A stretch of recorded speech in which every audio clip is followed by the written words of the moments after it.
Arlene Mackenzie is the founder and director of the Rastafari Indigenous Village in Jamaica.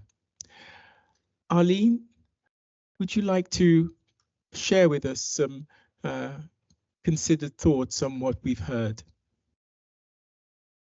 Greetings. What an honor to be here. As Nathaniel said, Dr. Nathaniel, I'm a cultural heritage creative industries advocate.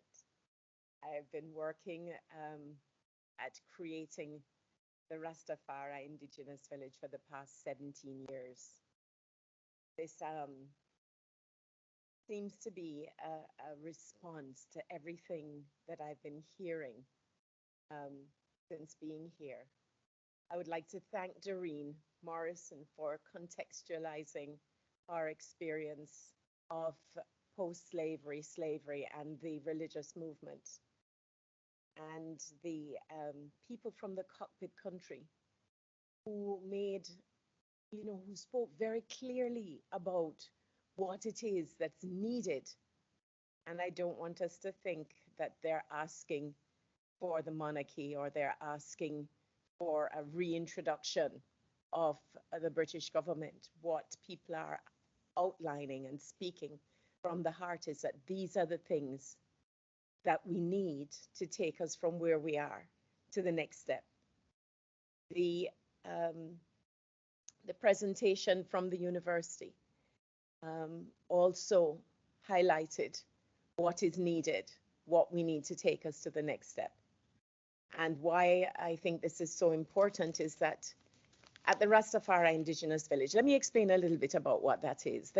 It's a ground up creation of a group of Rastafari who felt that people that were being approached, they felt they had a message to deliver about the Rastafari movement that was not being told through the music, although people are interested and attracted to the movement, but they don't understand the message. So their concern was to create a space where they could conduct educational programs, where they could speak about everyday liberty, that's lifestyle, food, music, wear, language. So this was very important in the creation of a response to how can we tell our own stories. And this group approached, these individuals got together as a group. They started to work cooperatively. They approached government to say, look, this is what we're doing. People are coming to us all the time. We don't have any resources, but here we are. We are delivering on the streets. They called it Street University. And now we're creating a space, and we would like any help that you can give to create a space to be able to tell our stories. We managed to work together with the community, and it was a very difficult concept for government to understand that community is not just geographic. For Jamaica, our communities are have been dispersed. We were dispersed in the movement from Africa to Jamaica. Communities, tribes, beliefs were separated. It was a strategic move. How do we stop these people from communicating with each other by playing their music? The drum was outlawed. By communicating through speech, by selling on different plantations in different islands. This was a strategic move, a divide and conquer, and it is still going on.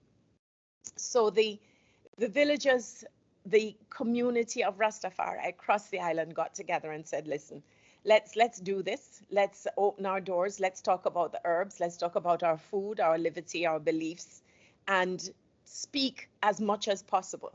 It wasn't a case of creating an uprising, but it was challenging the system head on in a way that they weren't prepared for.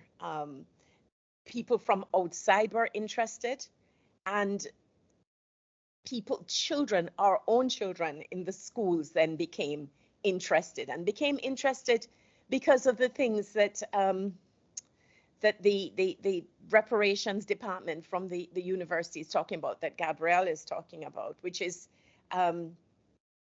if you put it in the schools, if we create a new paradigm for our education, we can then begin to bring alive that information, that knowledge to our children. So grade 5, it's in the grade 5 curriculum to study religions. And we had schools coming to Rastafari Indigenous Village now to learn about what was it? What was this Rastafari? What is this moment? What is this transformation in our history? The issue of land keeps coming up. The issue of land is very, very important. The land that the Baptists bought and allocated in exchange. It wasn't free land. It was in exchange for goods and produce from the ground. And the land issue continues to be a problem simply because land was loaned, was given in our eyes, but it was loaned as far as the government was concerned, because now people are saying they want the land and they can't get access to the necessary paperwork for land. So land continues to be an issue. The people here in the Caribbean are owed. We are owed our land. We were removed from our homes, which deprived our communities in Africa, on the mainland, and brought us into a situation where we showed our resilience through uprisings, through being able to defeat the system, if you like, to challenge the system and to defeat the system. We worked in partnership with each other. With regard to the Rastafari Indigenous Village, nobody gave the Rastafari the land. Land has, from the Rastafari movement took hold in Jamaica in the 1930s, land has been a problem, continues to be a problem. The land that the village is located on, it was a partnership agreement with local landowners.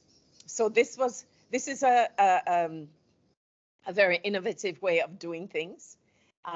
They came up with an agreement for a piece of land that they would get a percentage of usage. It's almost like growing. So in exchange for our using, they were able to get something back as well. But the partnership has worked very well over the past 17, 18 years now. And we continue to grow. We're also working in partnership with the Institute of Jamaica to establish a community museum. Community museums will be the way to go, because if the community values this resource, it will have some sustainability. If it is a resource that's imposed upon the community, then, and it has very little meaning and value, then we run into issues of conservation and preservation. There are only a few such museums on the island. The Maroons have one in Charlestown. We have ours, and there's a small one in Akampa. We have found that we've had to re-educate our own people first into valuing what it is that we have. And we think in terms of the partnerships that we would want to have now with England, now with the resources to hand, is to do with scholarships, to do with education, with facilities, yes, for the farmers, with empowerment. Because if we're not careful, what we're going to find is that with development and technology, outside forces will educate our children and educate them away from the values that we would like to inculcate in order to preserve peace. It is not just about standing up, burning tires, blocking roads, but that's our demonstration in Jamaica. We burn tire and we block road. That lasts a week. Then somebody say, oh yes, we have to do something about this.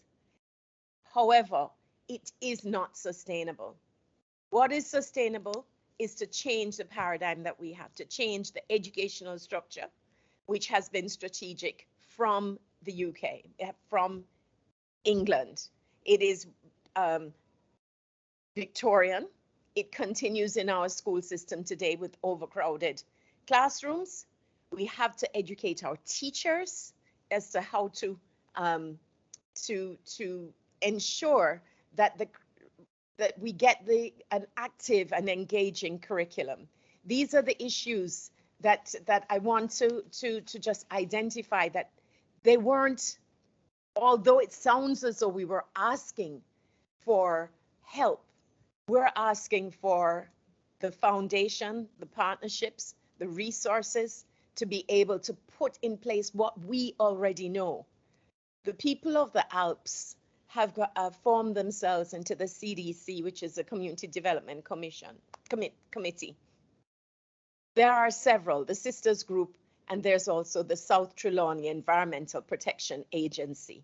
They've been running tourism programs into the Alps, hikes, caving, and other, looking at other resources. Yes, we need to rebuild and shore up broken down structures, but the broken down structures are what we destroyed. They were never ours to begin with. What was ours was our stories. We need more music schools. We need more partnerships with organizations that will help us to put that education for our youth, to be able to strengthen our future, to be able to uncover the truth, to give the education that is a true education, to cut down on the wastage in the agriculture, to be able to ensure our farmers are revalue what it is that they're doing, and to be able to address those questions. I love the epistemic term, because it really does speak to the external strategic destruction of identity, of place, of people, of family structure and beliefs. We have to redress that if there's to be a sincere and genuine attempt at partnership. And that's basically, in our experience, that's what we've found. With the Rastafari Indigenous Village, we've had to challenge the system at every step of the way to be able to say, what we have is valuable.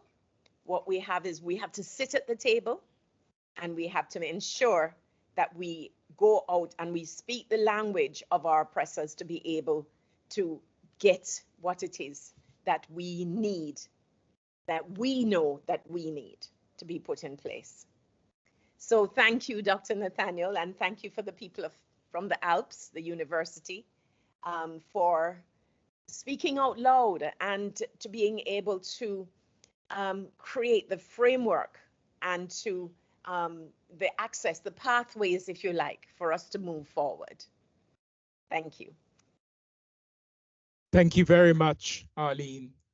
This was perfectly set out to help us really engage with the voices whom we have heard from across Jamaica today, from Kingston to Cockpit Country to Black River.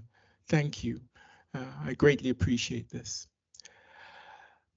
We're drawing to a close. We've had 3 conversations, one from amelioration to Birmingham, a second from Birmingham to Jamaica, and this, a third, from Jamaica to reparation. The final half hour of this co-productive workshop is offered to us to reach or to assert a resolution for reparation or resolutions for reparation. Now, this isn't about individuals making declarations about how they're going to live their individual life differently. This is about, if you're part of an institution or an organization, how that institution or organization is going to or could be pushed to approach the challenges that we have heard about, discussed in a reparative way. How institutions that you're not part of, but upon which we have a claim, can be held to account and reparation exacted from them.